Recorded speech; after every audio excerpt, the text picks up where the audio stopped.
All right, we'll see you then. Tuesday's wild storm leaving this just rows of down power lines, trees, poles damaging cars.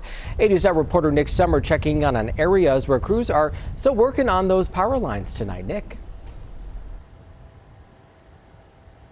The cleanup continues here at Tropicana and Pecos after Tuesday's powerful storm, with winds reaching up to 70 miles per hour in some areas, snapping poles like the ones you see behind me. And just recently, NV Energy put up this new pole. They've moved down the street. They're assessing damage to another pole, as yesterday's storm brought down 60 power lines across the valley. They all need to be replaced. Most of them were put here in the 60s and the 70s. They're soaked in creosote, and they're all bending. At this intersection of Tropicana and Pecos, utility poles snapped like twigs, leaving a mess of wires on the ground and forcing major road closures. Don Barker lives in the area. He lost power at his home for 5 hours, but says that was not the situation for his parents, who live nearby in an apartment complex. My parents are in their 70s. My mother, she's hooked up to an oxygen machine, and there's nowhere to plug it in, and that's what I'm going to do this week, is try to find some emergency place besides the hospital that we can get batteries or something.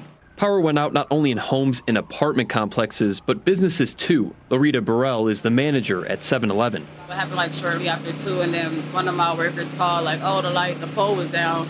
I asked them how, it was like the wind. And so it was just like, I was like, okay, like we got to figure something out. And then this morning I was just like, yeah, it's not gonna come back up. Burrell says her biggest concern had been making sure the food at her store stays fresh. I had to mainly check on the food because we have hot food that be cold dates, so it can't really be out too long or unrefrigerated, honestly. So I'm honestly just checking around the store just for stuff that's out of cold. Utility crews have been working around the clock to restore service. At the height of the storm, more than 33,000 NV Energy customers were without power. Juan de la Cruz with Herc Rentals was helping many resume power by delivering generators. We got to come out here and power some 7-Elevens. We got 2 to do. Also, we got some body shop down the street that we got to power as well. With all this, disaster with the wind last night.